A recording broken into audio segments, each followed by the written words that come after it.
this new platform for RRISIQ seminar series. So today we're using all of you as guinea pigs and hoping that it's going to work out well. We ask that Catherine's controlling people's capacities to use their audio. So she's muted everybody except for the speaker. And in order that we don't have background noise and voices that inadvertently seem to pop up on all these meetings. So we'll be saving questions to the end for our guest speaker today. I do see that there's a chat function that you could actually be typing in questions to. So maybe during the presentation, you can see the chat function, Steph? Yeah, okay. So if there's something, that you're not understanding while she's presenting, you could perhaps use that chat function, and we'll see how that might work out. We will have questions in the end. Stephanie will be speaking for about an hour, and then we have another additional 20 to 30 minutes for questions and discussion. So that's the plan for today. I just want to say also that she can take questions in either language, so feel free to use whatever language you're comfortable in. And when you see her or the participants who are taking part today, Stephanie is Infotility. That's just her current team name that she's logged in on. So I'm very pleased to welcome our guest speaker today, Stephanie Robbins, who is a research coordinator here at the Jewish General Hospital in Department of Psychiatry at the Institute for Community and Family Psychiatry. She has been working in research since 2000. She has a very interesting start to her career. She worked in animal health for quite some time, specializing in Montreal-based exotic animals. So she ran experiments primarily with birds with her veterinary colleague. And then she moved over to human beings and joined us here at the Jewish in 2010. And as I said, she's research coordinator here in the Department of Psychiatry and sometimes in nursing as well. So she holds a master's degree in molecular biology from McGill University's Department of Experimental Medicine. And she has been a professional research coordinator for quite some time. And in my opinion, no one does it better than Stephanie. So hence why I thought to ask her to present today. She's an exceptional coordinator, but she's also a great researcher too at the same time. So she's co-authored and authored manuscripts on topics ranging from avian medicine to perinatal depression to fertility and epigenetics. She's just one of those sort of Renaissance women who's very capable in many substantive areas. So she currently oversees a lab here at the Institute of Community and Family Psychiatry, consisting of approximately 15 students and research assistant staff. And she manages most aspects of the research project, oversees it all, from the ethics submissions through data collection, data analysis, and manuscript preparation. And she also presents the findings from her team's work at various clinical sites and at local and national conferences. So what I asked her to do today is to share with us all of the tips and tricks and tools that she uses to efficiently organize and run our research projects. So she's really done, I know, a terrific job of putting together some materials and some tools that she will be sharing with you today. So thank you very much, Stephanie, and take it away. My pleasure. I'll have to mute your mic. There we go. Okay. But I guess you're going to hear me as well. Can you turn down the volume on your phone? There we go. I think we're almost perfect. Nope, still hear me. Bear with us as we work through some of the intricacies of this presentation. Okie doke, we've lost Nancy. She's checking out. She's just going to listen. Alrighty. So thank you very much for that lovely introduction. I've been extremely fortunate to work with high caliber research like Nancy. She's been a mentor to me as I started my career here at the Jewish. Also, thank you very much, Catherine, for organizing this today. Yes, it's fine if you record this presentation on Zoom. It's my pleasure. Hang on one moment. I'm sorry. Yes, I'm really sorry. I stole my husband's computer for this and he just panicked. Ha! Okay, more technical issues. So back to my introduction. Thank you very much. When Nancy first asked me to speak here today, I sort of thought about a little bit about what it was that inspired me to call my talk The Checklist Manifesto. And it harked back to a book that I read a couple of years ago called The Checklist Manifesto by Dr. Gawande. Many of you probably know it. It certainly inspired a lot of checklists that exist in patient care. But Dr. Gawande was asked to create a checklist that would be salient across many, many different contexts. And I think that in research, we have to do the same thing. And what he did is he didn't know how to make a checklist, so he checked with professions that did. And it was really interesting to read the story of, yes, I'm giving you permission to record. It was really interesting to listen to or read about the story of pilots who use checklists to make sure that their profession is as error-free as possible. And I think we can all agree that a pilot would want to have a zero error rate if he's flying a plane. So honestly, I thought, well, if pilots can get it right, I could get it better. And it inspired me to sort of up my game in terms of being a research coordinator. And I've incorporated checklists throughout my work. I think that probably the story that stuck with me the most was Captain Sully, who landed his plane on the Hudson. And I think I can honestly say that when I listened to him, I understood better after reading the book when he said, I'm not a hero, I followed procedure. And it's true that actually nobody did anything out of the procedural standard. They opened a list, they followed a list, and they landed the plane. So if you get a chance to read the book, I highly recommend it. It's an easy read and it'll give you some context for research. That being said, let's look at a research study. It's got a million moving parts. So when Nancy said, can you present some of those parts? I thought, well, I could present some of them, but which ones would I present? You know, it would have to be big pieces and there would have to be something salient about them. So I chose 3. And the 3 that I chose today are your team. Okay, so you're going to start with your research team. How do you organize them? How do you get them going so that they're on the right track right away? Everything from how do you communicate between team members to what kind of standard operating procedures would you give them once they're talking, and then what do they do with them and how do they work with them? And if you didn't have a team, how would you get a team? So that was my first cog in the wheel. The second is all about the participants, because once you're organized and ready to go, you're going to start recruiting. You have to also organize your participants. That sounds a little bossy, but you're in charge. So everything from when you approach them, are you organized? Once they're in the study, are you tracking them? If they're not in the study, are you tracking them? If they're dropping out of the study, are you tracking them? This is a huge part of your research. And then in the last bit, you were going to want to maybe follow up with some of these participants, and that's more tracking and more organizing. And the third part, and maybe the more dry part of my presentation today, I'm going to minimize this, is that you're going to want to organize the data.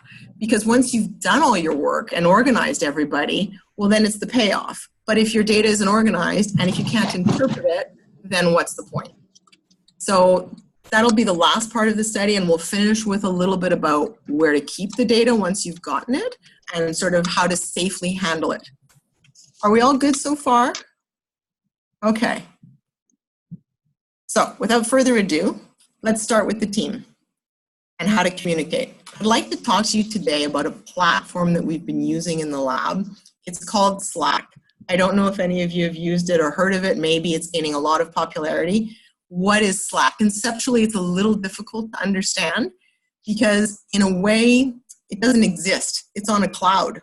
So what's that all about? Well, I guess if you were to imagine it, it's Facebook marries Dropbox. Basically, it's a way for you to talk in sort of a social way with your team, but also share data, share files, and do it efficiently. This is actually what they call themselves, a cloud-based digital workspace and data organization platform, okay? It does centralize discussions and work, and it does eliminate email. Now, I know you're all thinking, wait, I need my email, and you will continue to use email even if you use Slack. It's not so much external email that I'm talking about, but I'm talking about talking with your team. So going back to the idea that we're still talking about your team. What does it do? You can talk to one person or you can talk to many people all at the same time. So it's a bit like having email or text. And finally, you can get it for free. You can practice, you can try. If you like it, you can upgrade. I am not, by the way, I'm not selling Slack. Okay, I'm not making any royalties from this. So, is it better than Microsoft Teams? That's what we used here. Somebody says, I don't know Microsoft Teams. You know what? I'll describe Slack and you can tell me. I have no clue. That's a very good question. That was a chat question that came up and I saw it because I got a little 1 on my chat. So that was really nice. Yeah, thanks for that question. I guess I would ask people, do you see the chat on your screens because it's on my screen? Could maybe just one person answer that question for me? Yes, we see it. You see it? Okay. So if I minimize it, do you then see less? More? Can't hear you. It's okay. They're muted. Here we go. I have to click on the chat to see what's going on. Oh, to see it. Okay, okay, perfect. So this is what Slack looks like. Imagine websites in the olden days when you used to have the menu down the left side of every page. That seemed to be the standard for a website. Don't look at the white part in the middle, okay? That's not really the relevant part. What you should be looking at is the purple part on the left. So this is how Slack is organized. There's two main ways to communicate. The part that I like the best, honestly, is the channels. A channel is, I guess you could say it's a subject or it's a topic. It might be the line in your email. And everything that is about that topic lives in that channel. So for today's presentation, I created a Slack account. I called it RRISIQ Presentation. And I invited a whole bunch of, fictitious people to it, including myself. And I'm imagining that this is my team. And in my team, we have Journal Club every week. So when we have Journal Club, everything about Journal Club is in the Journal Club channel. So I'm presenting this paper. I've uploaded it to the Journal Club channel. It's there. Other people have joined the channel because they're coming to Journal Club. It looks like I'm 3 minutes late because I just wrote a note saying I'm running 3 minutes late for Journal Club in the Journal Club channel. And every week, this continues to scroll upwards with new information as Journal Clubs continue to take place. So what this does is it centralizes discussions about things like Journal Club. I think somebody has their microphone on because I can hear them. Is that possible, Catherine? Good. It seems to have stopped. Seems to have stopped. Thank you. Perfect. So what this does is this eliminates redundancy. If you're going to Journal Club and you don't have the article, that's okay. It's on Slack. The first person to get to Journal Club is going to see that I'm running 3 minutes late. People don't have to say, oh yeah, she messaged me. You don't know. Everything is together. I would say that this saves a lot of time. When something's new, it lights up on the left. So I really appreciate Slack because it really saves a lot of time. And I would say that it fosters a culture of inclusiveness. Nobody's left off of an email. No one forgets to be CC'd. Everything's available all the time. So it brings together a conversation that might not otherwise have happened. In a more private way, you can continue to direct message people. So maybe it's Nancy's birthday at Journal Club and we're going to bring a cake, but I wouldn't put that on the Journal Club channel because then she would see it. So then you would private message everyone who's going to Journal Club and say, I'm bringing a cake today, it's Nancy's birthday, etc. So that sort of replaces a text or email function, which is not completely eliminated. So don't take my word for it. Slack does their own research. And on their website, you'll see that they propose that Slack has definitely improved the culture of their team. Okay, it's made their life simpler, more pleasant, more productive. I don't know that finding information is always easier, and I do agree that that's probably the lowest and the least efficient function of Slack because you do have to scroll through channels to find things, but I find it an excellent tool. There's also a very succinct evaluation of Slack done by a librarian just last year. If you'd like to read it, I've put the link here. I think she did a very good job of evaluating some of the features of Slack and also some of the pros and cons. All right, so you know how to communicate.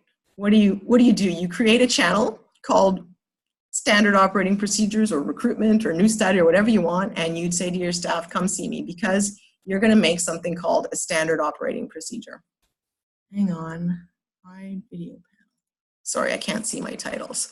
So what is a standard operating procedure for a study or a protocol? It's basically a centralized document, and in it what you're going to do is you're going to outline all the things you need to do to prepare for the day of data collection and a whole bunch of resources that I think all of your recruiters should have when they hit the ground running.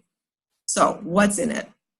First of all, it's a document that everyone needs to have. Everyone gets it and agrees they've read it. And again, it lives on Slack in a channel, so no one can say they don't have it.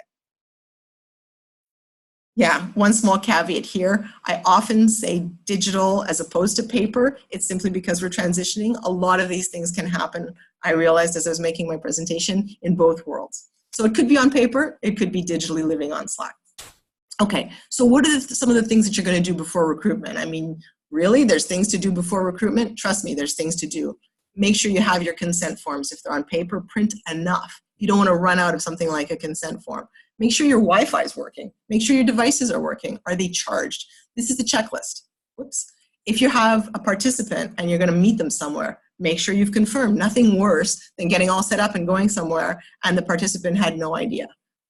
What do you need to give your staff? Give them some resources. For example, give them contact information of their own team. Really? Yeah, really. I'm not feeling well. I want to go home. I'd love to contact another recruiter. Do you have her phone number? She should have that, or he should have that, readily available on the standard operating protocol. Also, the name of the investigators. I know this is going to sound like a funny one, but then you have one participant that says, oh, you're recruiting in my clinic. Is Dr. Smith on your team? Oh, I have another question. Still cannot record. We do not have permission. Yes, we'll send the PowerPoint to you, no problem. Okay. So, yeah, and I'll send the PowerPoint with all the notes so you can see. I hope I stick to my notes, but more or less what I thought I was going to say today. So why would you give the name of the investigators? Nothing worse than a participant saying to you, is Dr. Smith on your team? And your recruiter saying, that's a good question. You would want to know, because you want the buy-in of the participant and they want to feel comfortable talking to you and that you're not some sort of imposter. Also, when you get to the site, do you know the person you're supposed to meet? Do you know the gatekeeper? Do you know the nurse that's going to help you to recruit? All of these things should be listed so that your recruiter doesn't have to remember it. It's good that they know they've read the protocol ahead of time, but they have it at their fingertips. Then a little reminder, what are the rules of engagement? What are the inclusion criteria? You wouldn't want to forget them. If there are 3 things, it's easy. If it's 20 things, maybe they need another checklist. What's the procedure for the approach? Do you have to wait for them to come out of the office? What are you going to say? Let's write a script. Then the last bit, how do I unlock a device? What's the password? I've had people forget simple passwords because they're anxious on their days recruiting. What do we do with all the forms? Which ones stay with the participant? Which one comes back? Something bad happened. My participant passed out. What do I do? So this is all in a document, and it's sort of a Bible or a resource for your recruiter when they're going out. And it's going to be a huge, huge help. Now wait, we're not done. There's 2 more pieces. So we're going to practice what they're going to say, and we're going to practice how they're going to say it. So the first thing that I do is, along with my team, is that we write scripts of what we're going to say. You think you know what you're going to say, but lots of things are going to come up that you hadn't imagined. The second thing you're going to do is you're actually going to practice recruiting. So the first part is the verbal. An introduction, who am I, who are you working with? Give the participants some context. The second part, have you heard about the study? Is this a good time? You always want to give people an opportunity to say it's not a good time. Also, if everybody has heard about the study, you may be saturating. So this is important, because if you've already recruited everybody at one site, you might want to be moving to a new site. Are they eligible? yes, no. If yes, are you interested? And then if they're interested, the sell. Now, I think here we have to be really careful because super invested staff might be a little bit coercive without knowing it. And ethically, we have to be really careful. So this is one of the things that I make clear with my team before we go into a site. You wouldn't want to say things like, your doctor thinks you would be a great candidate for this study, or everybody on the unit is participating. And it may seem just like you're describing the study, but that actually may make somebody feel very coerced into participating. So again, things you might not think about if you just hit the ground running and you don't make it clear what not to say. Then, what not to do. And I can tell you a very brief story of a young enthusiastic recruiter who was 6'2" and didn't have any luck recruiting until I came in and said, let's practice. Well, he never sat down. So of course, people sitting in a waiting room felt very intimidated by an 18-year-old. He said, why am I intimidated? I said, it has nothing to do with you per se, but you're up there. And as soon as he sat down, he started recruiting left, right, and center. So there's a lot about the nonverbal, and don't trust me, there is some documentation on things like smiling. Is that appropriate? Maybe, maybe not. If you're in a cancer ward, smiling might seem out of place.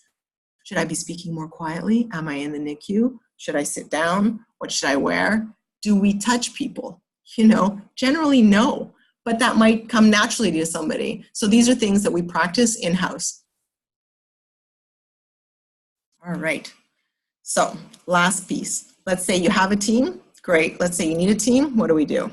So if you need to hire, I often look within my own staff. Why? If you have a volunteer or a student in your staff, they're super invested. They know the study, they're keen, they've probably been working for very little money. So hiring them is a step up, and they're often, you know, good candidates. They may not be sufficiently trained. That happens. You may also want to look and see if people have staff that are leaving other projects. Most studies have a lifespan, which means even myself, I will be out of a job in about 1.5 years, but other people will too. Recruiters, other staff, studies end. So getting a good referral is wonderful because they already have skills and they may be looking for work. If none of those work, then there are career and placement services across most large institutions. This is free and you don't have to be a member. I've put up the links here because I've used these to varying successes at different institutes. You don't have to belong to the institute to use the service. So go ahead and post and see what you get. You've got nothing to lose. So that's the end of the team. I could stop here for a second and see if anybody has any questions before I move on. Nothing? Okay. So let's move on to participants. Boy. If I could have made one of the cogs bigger, I think I would have made the participants as the biggest cog, because really this is one of the hardest parts of your study. And tracking your participants is maybe one of the places where there's going to be some rabbit holes that you're going to go down. Don't despair. I think this is common across many, many studies. So the first thing you have to do is you have to approach the people. You have to track this. This is essential. If you don't track who you're approaching, you have no idea of the pool, you have no idea of the possibles that you missed. So this all goes to feasibility and in some senses acceptability also. I've put up a sample tracking sheet. It doesn't have to look like this. All the sheets that I've chosen as examples are very context specific for the studies I work on. Your studies might look very, very different.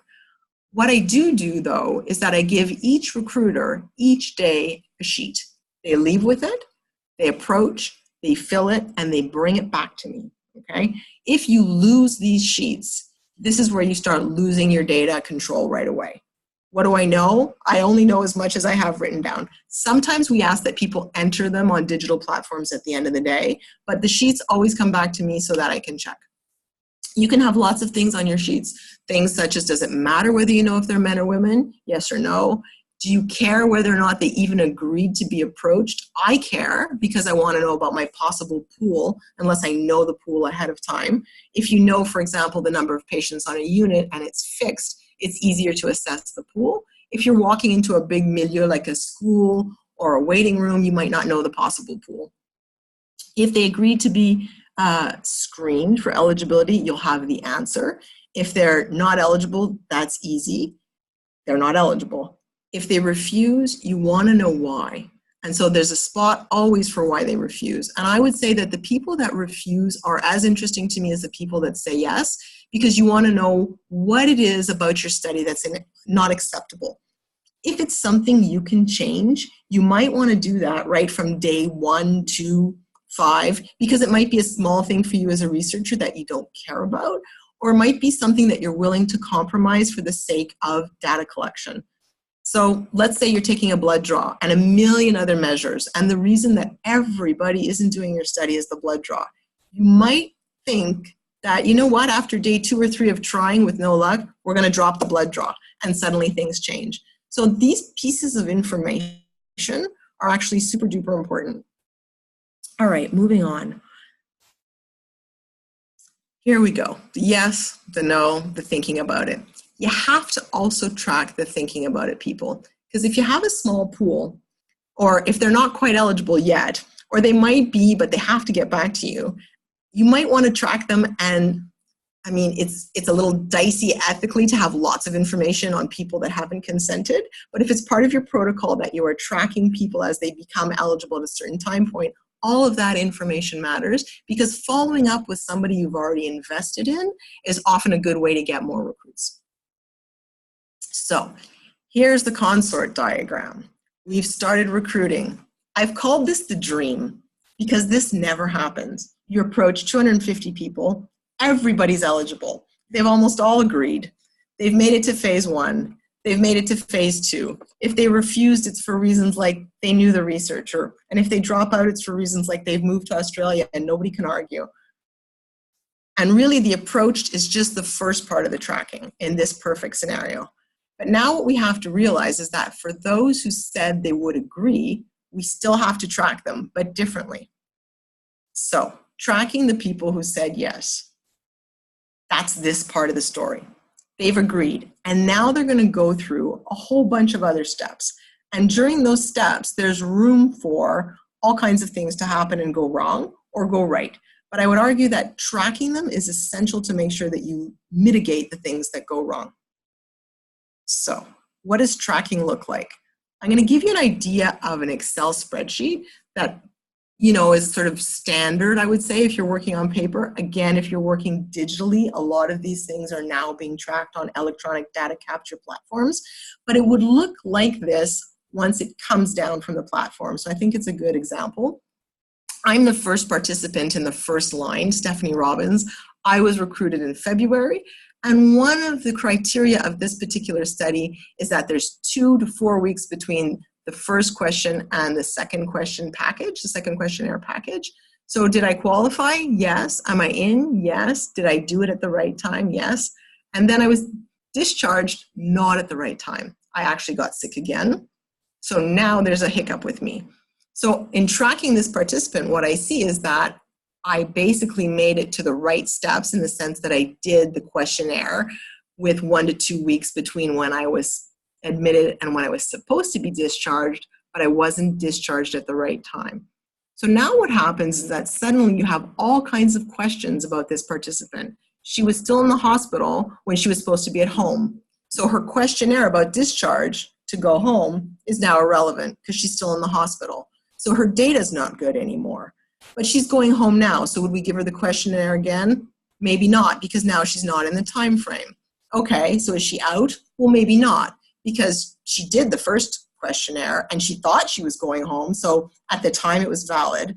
So all of these questions can only be answered if you have very, very careful tracking of the participant. And I'm going to tell you, every participant is a story. So the second participant was perfect. The third participant left before we could get to them. So they're out. I've made them gray. And the fourth participant just got recruited yesterday, I think. Got recruited and is done and is okay. So these are scenarios, but this is why, I mean, tracking, I can't stress how essential tracking is. It's not so hard when you have 10 people, but when you get to a couple hundred, it's a big data set. Okay, so you've tracked them. You've made it. Let's say you've made it almost all the way to the end, but you still need to follow up with your participants. Why might you be following up? Well, first of all, maybe some of them aren't feeling good or are depressed, and you need to refer them to psychological services. Maybe you want to tell them about something that's changed in the study, like you've taken out the blood draw and they don't have to come for the blood draw on the final time point. Why else might you call them? There's a final follow-up questionnaire a year after. They're done, and you want to pay them. Lots of places have online payment systems, and I'll tell you that in terms of tracking, many of these platforms track exceptionally well. They have dates, gift certificates were sent, they have receipts, they have resend ability, they have lots of really, really good functions that are no longer in-person compensation or gift certificate. You may also be contacting them because you want to give them a summary of your findings, and this is something that you had promised them in your protocol, so you need to figure out, are you sending it, are you emailing it, what's the best way to reach them? And one last reason that you might be following up with people is that you had a great idea in this study and you'd like to do another little piece. And now I have some bad news. You need this. So if you didn't ask at the end of your consent form if you could contact them again for other research, you may not be ethically allowed to do so, and you're going to have to check with your research ethics board, and you're going to have to amend. So this is one of the tricks in terms of following up and tracking. I would highly recommend that at the end of all your consent forms you say, can we ask you to participate in other research at the end of this research? And I promise you, if you don't include it, you're going to have a great idea about another project. So what's the takeaway? I think the takeaway that careful tracking, for me anyways, is one of my biggest data collection concerns in the cog of research. And if you don't do it well, I'm going to go back to the consort diagram, and I'm going to give you the semi-reality. You approach 250 people, but you recruited, or there are 275 eligible. So what happened there? Well, someone didn't give you their approach sheet, and then only half agreed. What happened there? Well, you weren't looking at the reasons why people refused. You also weren't looking at the people you missed. How did they get away from you? Did they go into consult? Did they get discharged before you went? Do you need more resources? You have to pay attention to those things. Then again, you have more people who finished phase 1 than agreed. You missed something somewhere, okay? People are dropping out at the speed of light. Why? There's a lot of reasons, okay? They don't like the study, it's too time consuming, they say they never received it or never got the gift card. You've got somebody in your study that wasn't a patient. They were just accompanying the patient and thought it would be a good idea. I know this is a bit of a crazy example, okay? But I can honestly say that some of these reasons have been in my path of information over the years. You know, and importantly, they think they're already in the study. I mean, that was one. I'm sure I'm in the study, and I'm thinking to myself, you're not in my study. But what do you say to somebody who thinks they're in your study? You know, these are things that you're going to find as you walk through tracking your participants. All right, so the last bit, the data. So this is payoff, right? You've done all your hard work, you've trained your team, you've gone out and you've collected a whole bunch of data, and now you have to take a really careful look, okay? And you have to look at it closely, and I'm gonna argue very, very carefully. So what does your data mean? You won't know what your data means unless you make a couple of reference documents. So one of the most important reference documents that we make is something called a scoring manual. This is something that you do in-house. I know, I'm giving you more work, and I'm sorry about that, but only you know what's in your study. So only you can create this document. What's in it? I like to put a table of contents. I also like to make a chart with an overview of how many measures we have, especially if we have many different time points. Then what you have are your standardized measures, and I mean, I could pull up many, but obviously I'm talking to a whole group of people who are studying in many different fields. So let's say depression and anxiety in relation to the flavor of ice cream, okay? So depression and anxiety are official measures perhaps that you have that are standardized. Flavor of ice cream, not so much. So for depression and anxiety, we would have the official name of the measure I'm using. Is it measuring depression or something else? What are my possible scores? Are any of them a score that I have to worry about in terms of a clinical cutoff? What does the measure do? How do I score all of the answers? Like what actual value do I give it, a 1, a 2, or a 3? How do I make a total score? Is it reliable? Is it valid? And what populations have used it? For example, in my population, does it exist? So let's take a look at some data. What's the score? This is, let's go back to my guys that we recruited in the study. They filled a depression questionnaire and they've put in a whole bunch of scores. When you first look at this, you're tempted to add them up and say, okay, let's see, but you have to interpret what the numbers mean. So you go to your scoring manual, to your EPDS, which is the Edinburgh Postnatal Depression Scale, and you say, okay, this is depression. We're measuring it. It has a score altogether of somewhere between 0 and 30. It has a clinical cutoff, so I'm worried about that. And I look at my numbers, and if you look under scoring, what you'll see is that some of them are reverse scored. So I now know I already have to manipulate my data before I can interpret it. And this is really important. So I've added a couple of little notes. For example, you're going to use these scores to make your database. You can calculate your own reliability of your own sample if you want to compare. Sometimes when you have measures that don't have great reliability, you can say, yes, but in our sample, it had excellent reliability. And we're also lately doing something where we add to our scoring manual some notes about populations that are similar to ours, such that we have sort of a reference for when we're writing papers. All of this stuff is really, really essential for when you're writing papers. All right, so let's go back to the data. Now what I have, if you look in column 3, is that I realize some of the scores need to be reverse scored. So I've made a new score for it, and I've called it R for reverse. I just gave one example, but many of these are reversed. I found out that 2 people in this study have already endorsed thoughts of hurting themselves, so I flagged them. And 2 other people, although one is the same person, are extremely depressed, and I have to contact them because I have to be in touch with them about referral for mental health services. So now my data means something. It's not just a whole bunch of numbers, and it's gone through some very careful, cleaning, reverse scoring, totaling, and checking. And that's the beauty of the scoring manual. What about the flavor of the ice cream? So that's less something that you're going to find in a scoring manual. You could list them, but you're going to give them a value.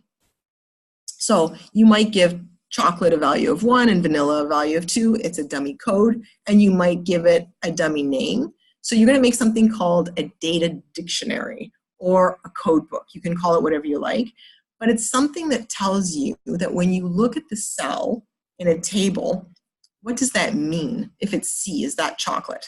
So here you would give the code, a description, and what that means. Here's a second part. You can add all of your standardized measures. So for example, on the left, I have my general anxiety measure, and I know that it was taken at a postpartum time point, and I have all the scores and values that I expect to see in the cell that I'm looking at. So this demystifies a little bit all those numbers that you're looking at so closely. All right, you got some data, you scored it, you're ready to interpret it and write things up.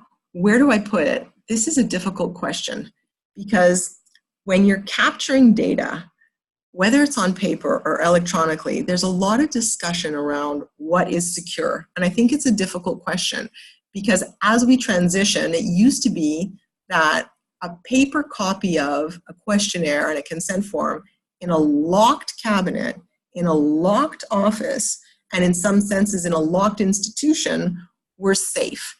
And nowadays what we have are files that are floating around in digital format, being captured in digital format, transferred to you and your institution through the Ethernet, and onto your computers and stored there. And conceptualizing what's safe and what's not safe has become extremely difficult. However, that being said, there's a growing tendency to do electronic data transfer and electronic data collection. So what does that mean? That means that from the minute you leave the office, everything is going onto some platform. You're leaving with a tablet. You're walking into your recruitment site with a consent form that might be online and that people can sign online or click online. The first questionnaires are administered either right on that tablet or through their through internet to their email. it's captured on a cloud, it's downloaded onto a file, and it's sent back to you as data. So is this a good thing? I think it's a good thing. I think there's some downfalls, but it provides for a whole bunch of ways to reach people, to send surveys. It's quick. You can look at the data the minute they answer it. So there's a lot of speed and a lot of benefit in that. You can access it and analyze it almost instantly. And if I were to take a page from the book in Nancy's advice book, she would say, recruit 4 people and look at the data. Why? Because there's going to be something wrong with it, for sure, somewhere, one cell. And if you can do that quickly, right at the beginning of your study, you can certainly mitigate a lot of the, perhaps missing or simply unusable data that you would capture over the long term. I would also argue that there's a level of accuracy in electronic data capture, EDC, that you don't have in other places, because sometimes people cannot click on something when there's a logic. So if yes, then this question appears. So you wouldn't get I'm married and I'm divorced on the same survey, which I've had on surveys, which is very strange. And then maybe they are married and divorced, but I wanted to know at the moment whether they were married or divorced. That kind of logic can be built in. On the other hand, I think it does sort of preclude people's ability to freewheel or say, I'm none of these, I'm this, which used to be able to be done on paper, which sometimes, led to a richer data set or questions or ideas that you hadn't thought of. So there's always a quid pro quo. But in the end, what you get is a great, easy way to export your data and a lot less data entry, which was also a huge place for errors to occur. So what are some of the big issues? I would say that switching to EDC is an investment in time, and it's an investment in money in some cases, because not all the platforms are free, especially as you move up. And, time is money. Also, it requires that your participants have some level of, internet savvy or using a tablet savvy. They may close the study, they may forget about it, they may delete things, they may, simply not respond to you. So it puts a little bit of the onus on them at times, I think, as well. Also, and a little heads up, as soon as you start using these platforms, your research ethics board is going to have a lot of questions for you. And I think that really that's outside of the scope of today's presentation, because it's quite complex, the necessity of securing data that is obtained online. But my advice to you would be contact your REB before you get involved with electronic data capture, not after. Ask them what they want. Ask them what they like. Ask them what platforms they use. Ask them ask them what they consider acceptable, and ask them where it's okay for you to store data. Even if you don't tell them that, I'm going to tell you right now, they're going to come back to your protocol and they're going to say to you, this is not acceptable. You have to do this. Data transfer, even between members of the same team, if you exist in different institutions, require data transfer agreements. And this may sound crazy to people who've been working together for years, but I've had 2 researchers in the last year working at the same institution, but one of them is cross-appointed to another institution, had to have a legal document for the transfer of data. And at one point, the lawyer here said, we're not transferring any data, and the REB still said we had to have it. So then you get involved in a lot of complex issues. I would say head it up at the pass before you start. So I don't mean to scare you, because I think that there's a lot of benefits. But definitely, let's talk a little bit about safe storage. So some of the things that the REB might say to you is this a password protected file? Is it only staying at work? Is your computer password protected? Are you saving it on a network drive? A network drive has been a bit of an issue for us because it's not considered extremely safe because other people in the institution can see it. But then the turnaround of that is that the REB wants your data to be backed up. So network drives are often backed up every night on very safe servers. So there's a little bit of a quid pro quo, and I would say that lately the REBs are accepting network drives, but again, this is something you have to check with them. Having a hard drive in your office is a good way to have data password protected in an office that's locked, in a cabinet that's locked. Mobile apps that are produced for research can be a bit of a gray area, but they have passed, in my experience, as long as all the security is talked about. And old school paper in a locked filing cabinet in your office, that's still considered safe. What about risky business? Well, the hard drive of your personal computer is not going to fly. A USB key, definitely not going to fly. Anything that leaves the office is not considered safe. It used to be that people said data didn't leave. Yeah, your portable computer, not safe. People used to say, you know, the data doesn't leave the institution. And we've had people come here and work on network drives, but from within the institution. And they didn't understand why I couldn't send them the file. But that is technically leaving the institution. Cloud servers are not considered safe. In my opinion, some of them sometimes pass. Slack is a cloud server, so that's a bit of an issue. Google Forms, not safe by any, no one will tell you they're safe. And yeah, I put some stars on where the jury is out, but I think that this is a field that is changing. I would be more safe to be less sorry.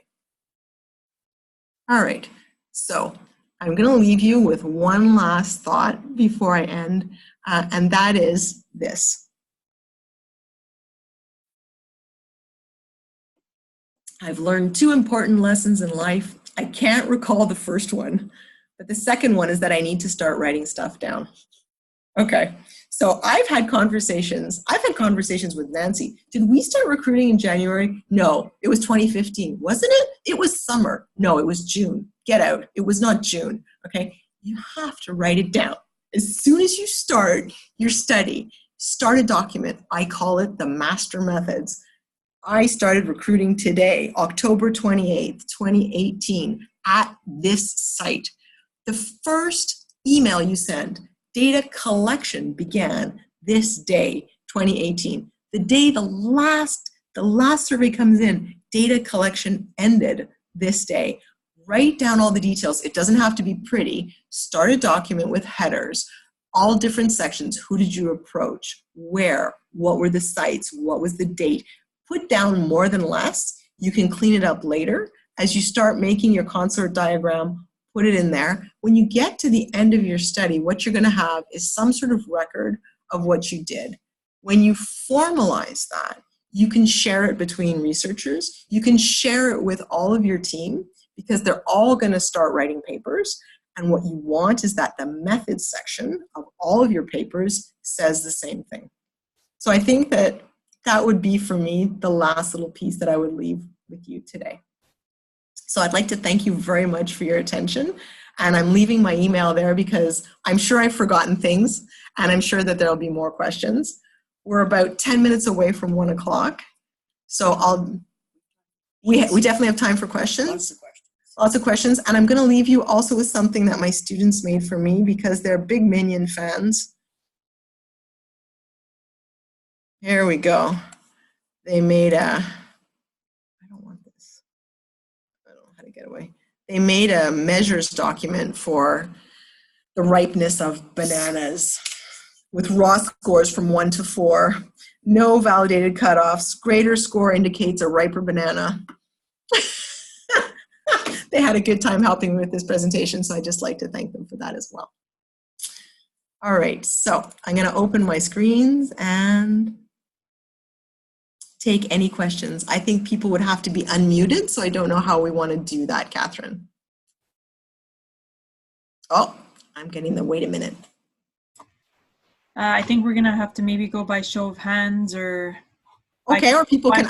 I have the list of participants. I can name them too. Sure, or people can just put up their, like you say, put up their hand. I don't see everyone at the same time. I can't see everybody, or put up your name, put your name in the chat if you're interested. Yeah. If you have a question. Let's do that. We hadn't sort of thought about that part. Yeah. Oh.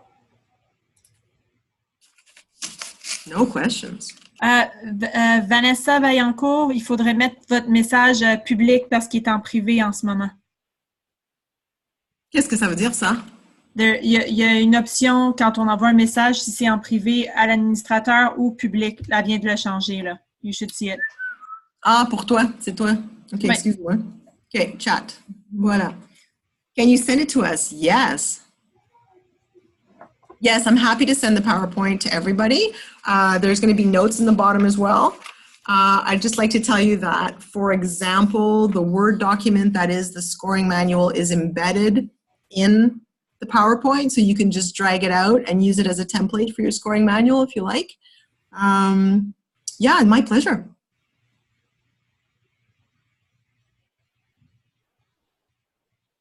A couple of quick questions from Sandia. I'm waiting for her to type. Sandia needs to be unmuted, Catherine. I'm looking for her. Hi, can you hear me?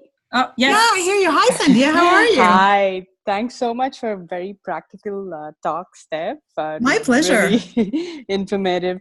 If I could just go back to what you were talking about, tracking the participants. So we're in the midst of starting recruiting on our study, and we finalized consent forms. And so I just want to know, what are your thoughts about asking participants to consent to get reminders by text? Right off the bat. And of course, we did put in the please let us know if you'd be interested in future studies. So that's definitely in there. But what are your thoughts about text reminders? I know we've done phone call reminders and email reminders in the past. Do you feel that text reminders are too invasive, or how? Not at all. We put text reminders, Sandia, in our last study because we were recruiting to use a mobile app. So those people were already fairly tech savvy. So I think the context might matter. But if people say to you, text me, I would definitely do that.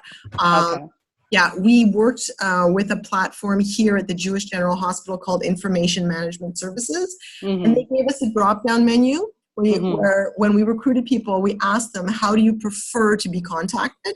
And we checked off home phone, cell phone, email, text. Okay, I see. Okay. I think it's a great idea. I think it's a wonderful idea. Because it just in the context of postpartum moms, I know you can definitely relate, like mothers are always on their phones or like checking things. And so they prefer sometimes instead of us, because barely leaving voicemails is also tricky. People barely check their voicemails. And they don't, in my opinion, they don't. Yeah, and they don't if they don't know the number. So if you're calling from an institution that's going to be number unknown, they're not going to pick that up. Right. No, so definitely. Thanks for that. Another quick thing, if I might ask you, is so between research teams, if we're collaborating with other investigators, and let's say the MUHC or St. Justine or other places, transferring information through emails,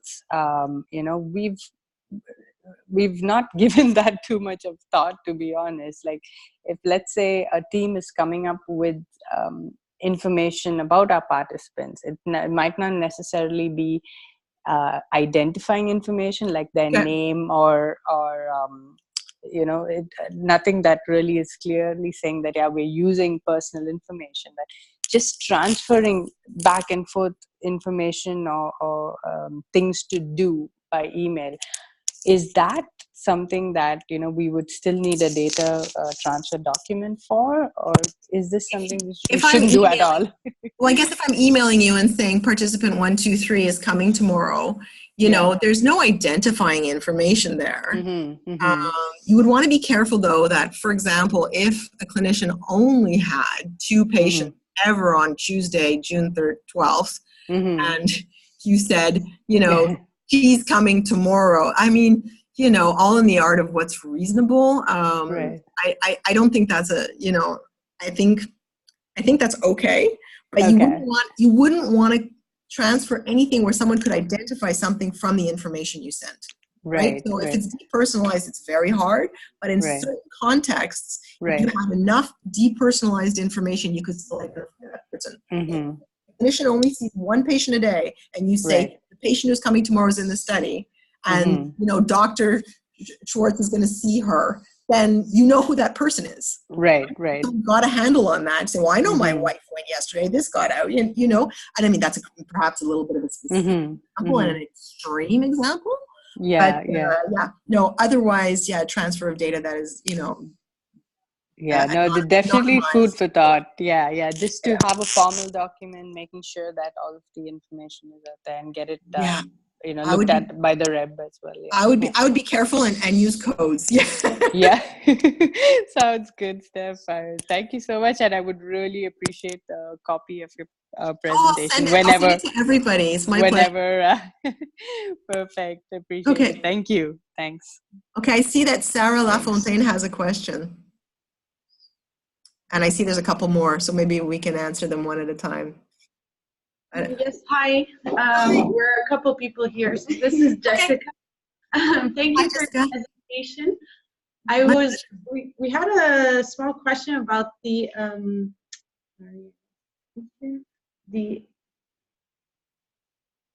scoring manual. I wanted to say the exact words. Have you used it in qualitative data? And if so, do you have any recommendations, or is there another way of keeping a different type of score for qualitative data? Yeah, I guess it depends on what you're collecting in qualitative data. Qualitative is a little bit different from quant for sure. You would want to have a scoring manual or perhaps just a data dictionary for all your demographics that you're collecting, or all of the, the standardized questions that are the same across participants.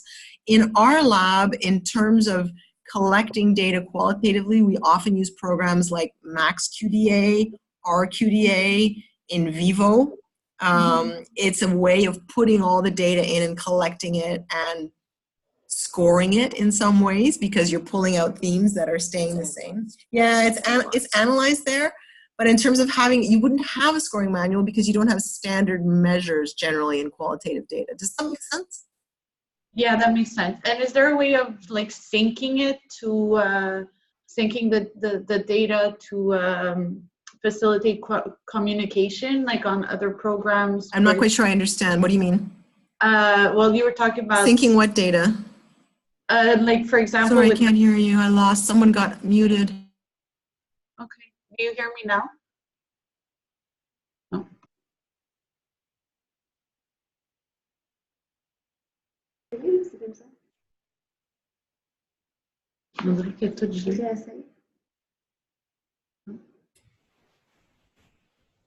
Stephanie? Hello? Stephanie?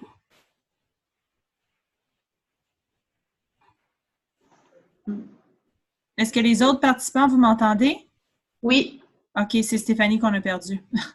OK.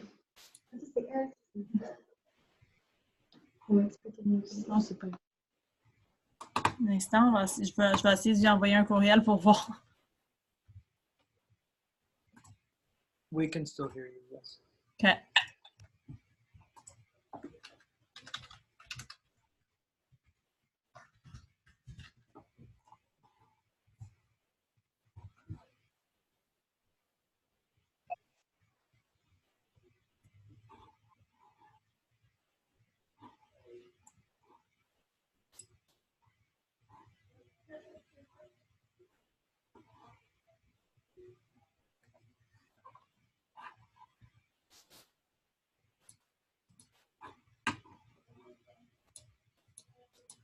Oh, there we go. Hang on. I think I'm back. You're back?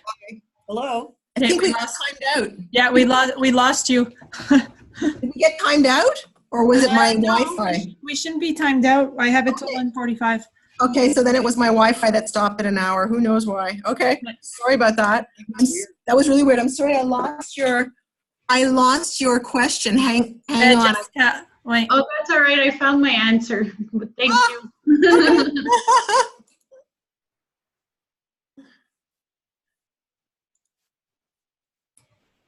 So Sarah Lafontaine has a question? I can't hear her. Well, I'm trying to activate her. Oh, okay. No, that was okay for Sarah Lafontaine. Okay. Oh, yeah? They're all together. Ah, okay, perfect. Yep. Were there any other questions? Yeah, hi, we sent a question on the chat. We're just wondering if it's possible to have private and public channels on Slack. So what we're thinking about are sort of segmented forums for different project teams. So for example, we've got sort of a parent advisory team and we've got a study team, and we're wondering if it's possible to set Slack up in a way that people can access different folders. Absolutely. So what happens on Slack is that your team has a Slack account. Other people can have their own Slack accounts, okay, even a Slack account of one if they want, and you invite them to a channel, but only one channel. So if you're working with, right, if you're working with someone that's in NICU design and you only want them to see the NICU design channel, you invite them there and nowhere else. So then everything about that project lives there between your two teams. Lots of teams use Slack that way to interconnect. Okay, great. Yeah, and you can, I think you also asked if you could search, and somebody asked that, if you can search in a channel, you can. There's a search bar for topics, so you don't always have to scroll. I don't know if that was your team, but I saw it in the chat at some point. But is it possible for, so for example, if we have a parent who's on an advisory committee, Yeah. and we invite them to the Slack project, Yeah. Are they going to have access to all of the channels? No, you can invite them to just one channel. You can have a one channel guest. Okay, but within that channel, is it possible, well, I can imagine a situation where we might want only some information to be available to, for example, the research team, whereas the parents might not, we might not want the parents to have access to everything. Is it possible to segment based on the profile of the people attending? Segmented channel profile permissions. That's a good question. I don't know. I probably wouldn't risk it. I would probably make two channels. Okay. What, you know what I mean? And invite them into separate channels, because I think that's going to be complicated. Yeah. And you're gonna, it's you know, you're, yeah, I think you're introducing room for error. Yeah. Yeah. Okay, thank you. My pleasure. There was another question on the chat. Thanks. It was very pratico-pratique. Oh, my pleasure. More questions? I got timed out. So if there was a question in the chat previously, it's not there anymore. So if somebody had put a question that wasn't answered, okay. Yeah. So we did great. We're at 105. I'll send it out. There's probably going to be some things in the notes that I forgot to say. I probably had some brilliant ideas that I completely forgot. So if you read them and go, what was that? She never talked about that. Feel free to contact me. My contact information is on the last slide. Or if you hit a new situation and you're like, maybe Stephanie knows, I'm happy to help. Thank you, everybody, for participating today. It worked out fairly well, so we'll be trying this in the future. The idea is to subscribe, for RRISIQ to subscribe to Zoom so that we can do this going forward and avoid the challenges of Visio conference at various facilities. So thank you. Thanks. Bye. Bye. Bye, everyone. Thanks. Bye, Steph.